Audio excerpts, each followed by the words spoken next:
PLMA Live, our monthly video news report, which comes to you on your laptop, your desktop, your tablet, or your smartphone.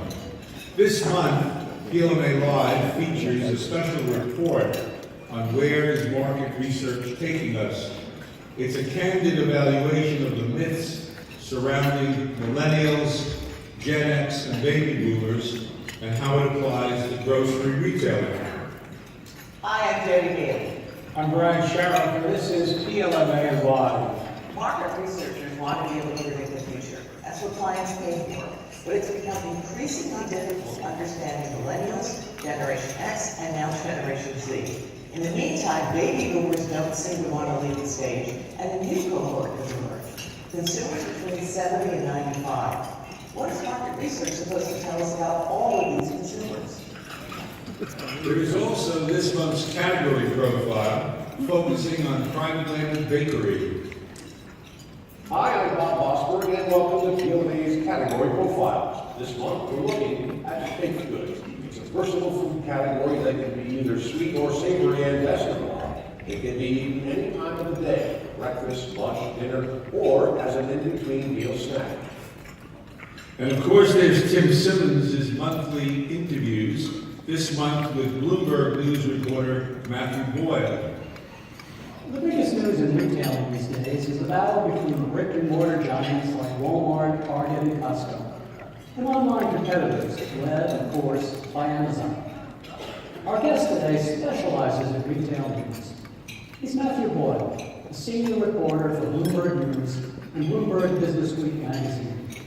He has 20 years of experience covering big retailers. And for those of you who want to keep an eye on what is happening with retailing around the world, Judith Kohlenberg in Europe has this report this month on the growing vegan market. Veganism apparently is growing rapidly here in Europe. The enthusiasm for plant-based eating is supported by an increasing group of consumers that eat vegan once or twice a week, so-called flexitarians. The response from manufacturers and retailers to the increasing demand goes from specific merchandising techniques to innovative culinary product launches and more. So as you can see, there's a lot happening every month on PLMA Live, so I hope you'll make sure to watch. All you have to do to find it is www.plmalive.com, which takes us to our live presentation here this morning. No retailer has made more headlines with fewer stores than Lidl. In fact, at one point, with no stores. When rumors first started about the German discounter coming to the U.S., the question was why? What did Lidl know that the rest of us didn't know? The facts have emerged slowly, and much is still yet to be known. But one of the most knowledgeable market experts is Mike Pollia of Kantar, and we invite him to share his insights and expectations today. Please welcome Mike Pollia.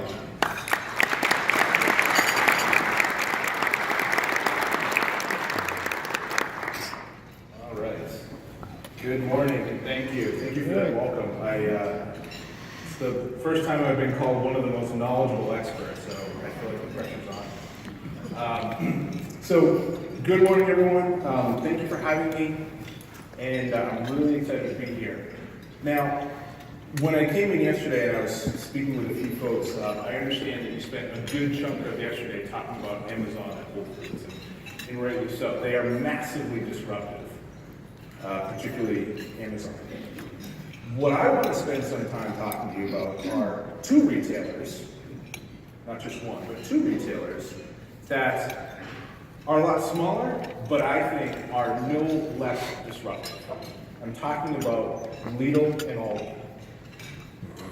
I know this was supposed to be just about Lidl, but I'm giving you a little bit of Aldi, so we'll call it a BOGO and go from there.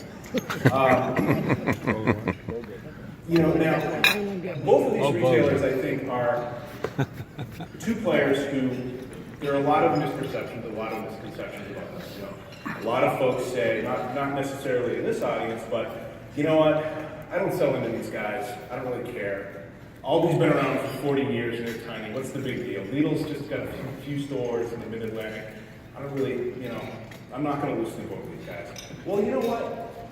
I think it's time to start losing a little bit of sleep, okay? Because I think that these two retailers together give us a little bit of a sneak peek of where retail is going, brick and mortar retail is going.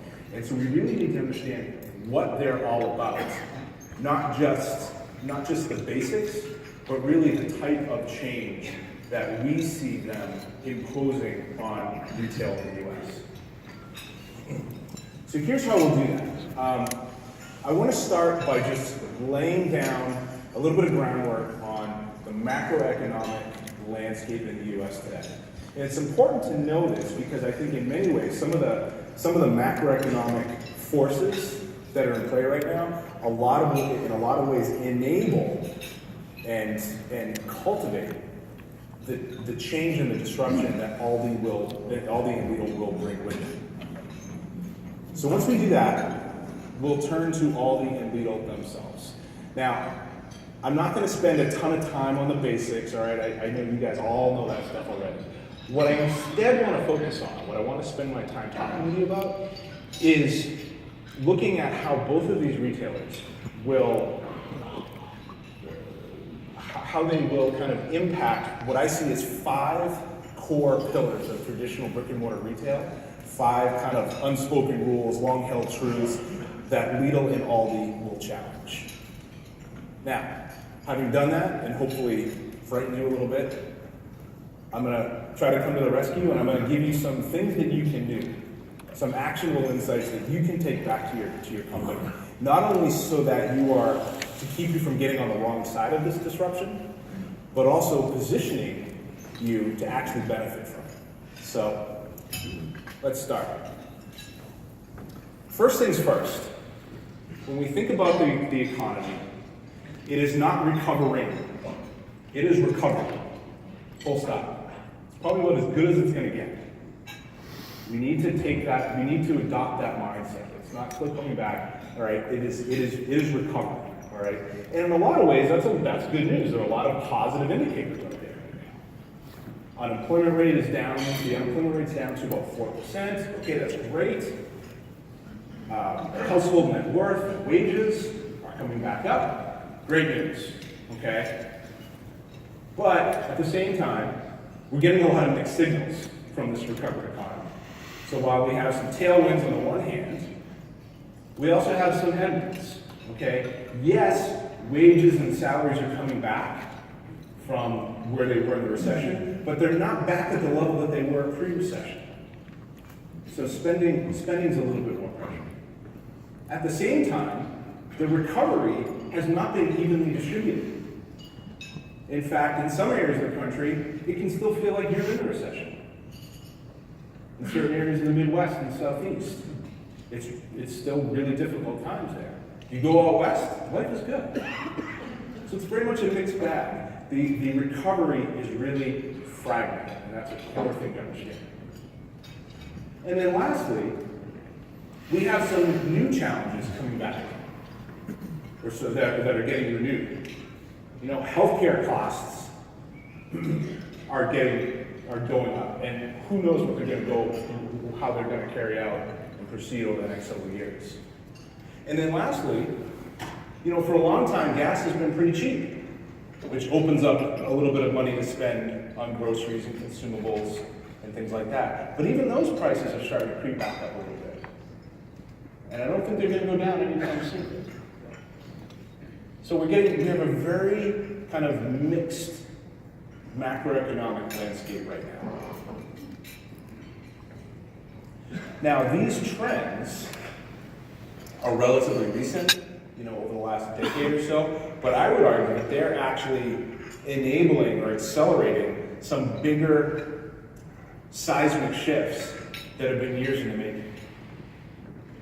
So for a long time, we as companies and our retailer customers have really built our businesses around that suburban, middle-income, homogeneous family, right? We get it, you know, they're comfortable, it's familiar. But that big group, that big middle, is becoming bifurcated across a number of different ways. So rather than continuing to go to the big box mass retailer with the pallets and the actionalities and all that. We see shoppers either gravitating online or they're veering towards smaller, limited assortment, consumables-oriented retailers. From a household perspective, it's less about that traditional nuclear family that we automatically think of. Instead, we see growth in empty nesters and retirees, and then millennial households who are putting off having kids. Two very different groups with different spending behaviors, different norms and values that we're not necessarily used to connecting with. Probably the biggest one, I think that we've all seen, is income bifurcation. That middle class that's been around for decades now, it's not really there anymore, folks. We see polarization at the high end of the income scale and at the low end of the income scale. And then lastly, from a geographical perspective, it's not about the suburbs anymore. Okay? I always think that when I think of the suburbs, I think of like the TV show The Wonder Years. It's not like that. Instead, we see folks migrating back to the cities where there's an enormous amount of growth, okay, and it's exciting and it's new and different. Or they're showing a preference for small towns and small cities and more rural settings where real estate's a little bit more affordable, cost of living is a little bit more affordable. It's easier for folks to live their lives. When you put this up, let me make one other point here. Even on top of all that, we see shoppers' notions of value undergoing a really big shift. And I think this is where all the illegal really come into play. Value still means, and at its core, is still about, spending less and getting a good deal, okay? We get that. That's comfortable. That makes sense to me. But more importantly, more recently, convenience matters more. And by that, I mean shoppers are telling us, I want to have a stress-free shopping experience. I want to be able to do as much of my shopping as possible in one place, where I don't have to spend a lot of time in small stores. And then lastly, and I think this is the most important one, is this growing demand for engagement. Shoppers want increased engagement from the retailers that they visit and from the brands that they buy. What does that mean? Discovering new products, okay? Having ready access to the information that I need to make an informed purchase decision. Visiting retailers and buying brands that reflect my values. So what we see is that value, as we know it, is shifting from something that's been very functional over the years to something that is much more holistic. It includes both monetary and non-monetary components to it. Very different notion of value than we think we've been used to activating against over the last several years. When you put this all together, okay, it creates a very interesting outlook for retailers and suppliers, whether you're a branded supplier or a private label supplier, right? We've talked about the lower income growth rate, okay, from 5.5% down to 4%.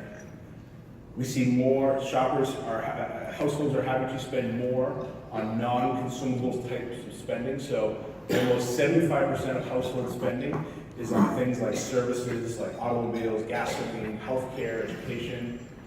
Then what is left over, then you can use that money to put food on the table.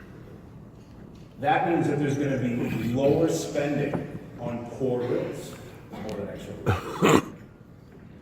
When you combine that with those four kind of holes of fragmentation and bifurcation around have-nots, big cities, small cities, boomers, millennials, brick and mortar, online. What does that mean for brands, for suppliers? Well, if you're a traditional brand, or if your shoppers view you as a traditional, a mainstream brand, you're kind of in the middle of the road. Because what shoppers are seeing and what some suppliers are doing is they're bifurcating as well. So we see some drifting up into more premium territory, which is the home of unprocessed and natural brands, better for you items, with a sense of exclusivity and authenticity. And then likewise, we see other brands migrating down to a more value-oriented type of approach. This is where a lot of private label resides. This is where limited assortment stores reside. Single price point does really, really well here.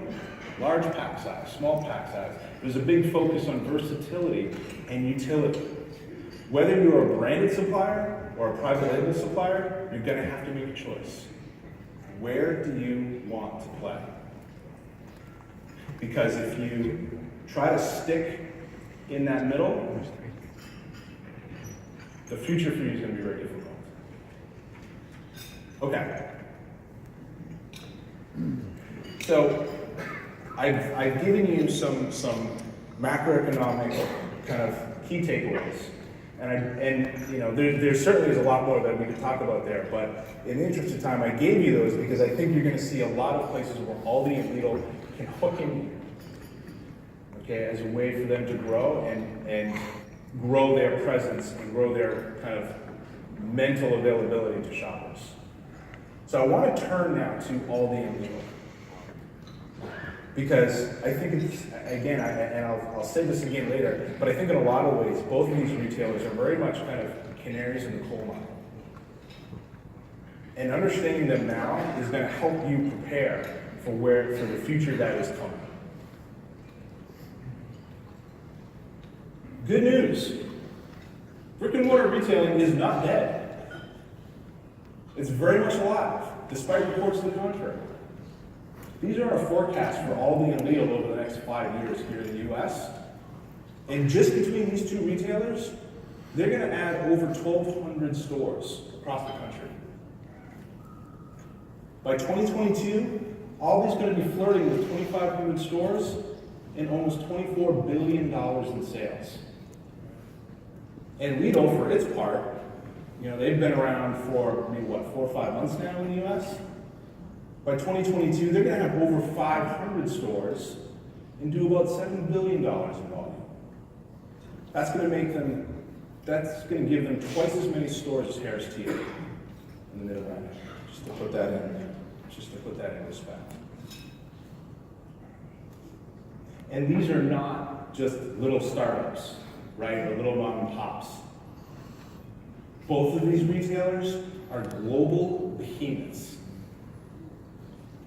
Lidl's owned by Schwartz Group, for those of you that don't know. Schwartz Group is the second biggest brick and mortar retailer in the world behind Walmart.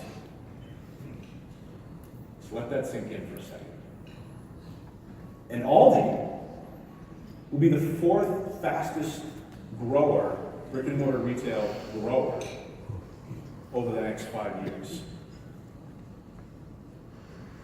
So these are retailers that are bringing enormous momentum and enormous capability into the US. And this, I think, is really driving a lot of our opinion about why these retailers have been so, or will be so disruptive, especially when you look at what they've done over in other markets. These two retailers together have completely reshaped the grocery scene in the UK. Fun fact, last year, in 2016, Lidl in the UK drew off 100 million pounds in volume each from Tesco and Asda. Now, I'm not totally certain what that works out to in dollars, but imagine if Lidl took that kind of volume away from Walmart and, say, Kroger in a year. It's pretty disruptive to me. This is what's coming. It's here, I should say. Here's the thing. Well, let me restate it this way. Just a quick show of hands. Who here has read about Aldi or Lidl in the press over the last 2 months? Right? Okay, obviously. Easy question, right? I'm going to let you know a little secret. The press misses the story of these guys entirely. They'll throw out some fun facts, some numbers, but they fundamentally misunderstand what these retailers are all about. And so and as a result, they propagate a lot of myths and misperceptions about who these retailers are and what they're capable of. And so that's really what I want to spend my time talking about. That's really the meat of this presentation. Now, there are lots of ways that we can talk about this, and indeed I work with a lot of supplier companies, and I'll spend a whole day talking about this with suppliers, so I don't have that kind of time. So I'm going to focus on 5 key pillars of traditional retail that we see Aldi and Lidl really upending. They're going to blur the lines between formats. They're going to reset price points on a lot of core items. They're going to leverage private label, good news for you, to elevate quality expectations around a lot of core products. They're bringing with them an assortment strategy that's not supposed to fit into, or not supposed to work with a small box value-oriented retailer. I'll get to that in a second. And then lastly, they're blurring lines between trip missions. Because these aren't retailers that just focus on one type of thing. So I want to walk through each one of these with you individually and show you exactly what I'm talking about. Because I think this gets at the question of what are Aldi and Lidl's presence here really mean? Because what you'll see here is that every aspect of retail is impacted. And even if it doesn't impact you directly, it's going to impact your retail customers, it's going to impact your shoppers, and it's going to impact your competitors. So it will impact you. You have to be prepared on how to respond to it. So let's walk through these a bit. So we'll start with formats. Has anyone been in a Lidl yet in the US? A couple of you? Okay, cool. All right, so you know. If you're ever in the Mid-Atlantic, it is worth taking the detour to go visit one of these stores. These are really something. I have some pictures here. They don't quite do it justice. But here's the thing. When you walk into a Lidl, you have an expectation that, okay, this is a discount. Got it. I know what that means. You walk in, and you say, wait a minute. This is a supermarket. I'm greeted by a fresh bakery. I have floral. I have produce. Okay? This isn't a discounter. Discounters are supposed to be dirty and dingy and gross and not fun places to be. This isn't like that at all. In fact, the stores are quite nice. There's a lot of natural light. The aisles are nice and wide. The signage is very attractive. It's sparkling, certainly, but it's a very pleasant place to shop. I'm greeted by a food assortment. Okay, I get that. But then I walk a little bit farther into the store and I find this assortment of random general merchandise, everything from women's apparel to power tools to lawn and garden supplies. And you're left thinking, wait, where am I? So I have food item on. Okay, I have a little bit of brands. About 10% of my assortment is branded. Then I have all these private label. 90%, the rest of the store, 90% is private label. Some of them I know, some of them I don't know. So really, in the case of Lidl, we're talking about one box, one store that can actually be multiple formats. I have big pack sizes, I have small pack sizes, okay? It doesn't fit into any one slot. Similarly, Aldi has made huge gains in elevating the in-store experience. I would argue, kind of as a preemptive move to match what Lidl brought here to the US. But these are some pictures from Aldi from a few years ago. They're okay, but they're not anything to write home about. Here they're recently remodeled stores. And by the way, they're spending close to $8 billion to open new stores and remodel their existing stores to look like this. These are really, really nice.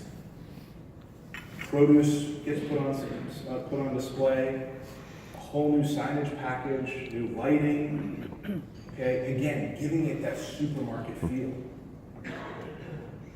And a lot of folks walk in and say, wait a minute, I thought this was a discounter. I thought I was gonna find, sketchy off-brands and stuff that was like close to expiration date. No. Again, these are very credible, very attractive stores, okay, that are working really hard to capture that engagement demand that shoppers are seeking that we saw in Norway. That's what this looks like. So from a format perspective, the takeaway I want you to walk away with is that there's some mental gymnastics here that you got to do, and that's okay. Because look, I walk into an Aldi, I walk into a Lidl, wait a minute. On one hand, this is a food retailer, but I can also buy non-food. Okay. I thought this was a small box retailer, but it has some big box features to it. Am I in a supermarket or am I in a discount? All right. If you have whiplash, that's fine. But here's what you need to understand. These retailers are ushering in an age of what I would call hybrid stores that really defy classification. You can't put them in a nice box of, this is a supermarket, this is a big box store, this is a supercenter, this is a drugstore. It doesn't work like that. In fact, these retailers with these sets of capabilities, they can do multiple things. They can act multiple ways, almost like chameleons in that respect, as a way to give shoppers what they want. And they're going to cause a major headache for your company, who is used to segmenting the trade across channels and formats and all that, that traditional taxonomy. I think with each passing year, you're going to see that get challenged more and more and more. If not from these retailers, then from others. Or when, a conventional supermarket like Kroger opens a C-store format like Fresh Eats, well then what's your retailer? Where do they fit? Again, this is the canary in the coal mine. From a pricing perspective, okay, this is the one that everybody automatically goes to, right? We talk about Lidl, we talk about Aldi, and all the buzzes around low price, and it's rightly justified. I think you're going to see Aldi and Lidl really reset price points throughout the store. Not just on core items like window spray for 98 cents, but they're also lowering prices on better for you and organic goods, which up to this point were kind of assumed they had to be higher priced.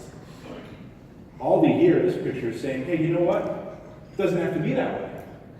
And in fact, we're going to lower the prices so that these types of items and this type of lifestyle is actually more accessible to more and more shoppers out there in the marketplace. And they're also doing it on general merchandise. Again, highly unexpected from a small format value-oriented retailer. This is a mattress that was sold at Aldi for $249. So first off, why would you ever buy a mattress at Aldi? Okay, completely random. All right, and at $249, that's a heck of a deal. These guys aren't supposed to do this, and yet here they are. The other one I really like is from Lidl, selling a blender and going right up against the branded version. I mean, that's just rude. I mean, we can laugh about that, but if you're those guys, that's not funny. Saying, hey, look, we're going to give you all the same features as this branded version at, $40 less.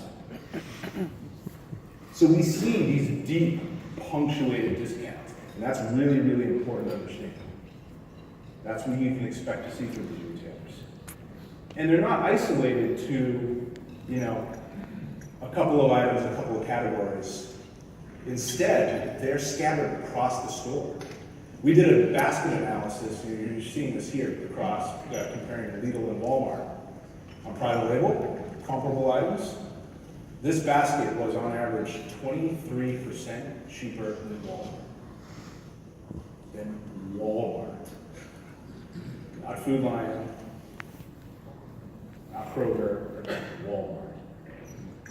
And so, as a shopper, when you're walking the store, you see these punctuated, these deep discounts, and you're almost forced to like stop in your tracks and look and say, hey, wait a second, this, I need to take a closer look.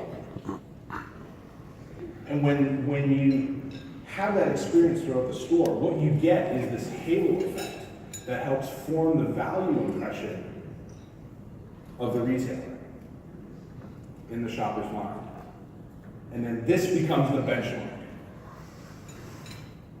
This is how Lidl and Aldi will retrain shoppers around the benchmarks, around what it means to get a fair price on a given item. And then those retailers will take those new benchmarks, take them back to a Walmart, take them back to a Target, take them back to a Kroger, and say, I know I can get a better deal. It's an easy infographic that we I don't like this do. price, this doesn't feel right to me. And that's why when I work with a lot of the big retailers out there, they're scared stiff. No, I'm not saying using those parameters, but using And branded suppliers are but using as well. percentage instead of price comparison. What this means is that pricing, there's more to it than just a number. Okay? It's not about just, it's not a formula that captures all the cost items and your margins and all that. Okay? So we're going to see a lowering of pricing benchmarks. We're seeing how pricing is actually being re-merchandised or merchandised in a new way, where it's meant to really jolt the shopper and jar them and get them to say, hey, wait a second, I need to rethink this. And again, as we said, that's going to slowly reshape shopper expectations. So that lowering of pricing benchmarks brings with it increased pressures on suppliers, branded and otherwise, to lower their prices. Because even if you don't sell it to Aldi or Lidl, okay, your customers are going to come to you and say, hey, wait a minute, have you seen what these guys have done? Why can't you give me this price? Help me get there. And really smart suppliers and really smart retailers will work together to capitalize on those new stoppage points in the shopper's journey throughout the store, those interruption points. Because those are opportunities where you can capture the shopper's attention and try to deliver some type of unique value. Brands become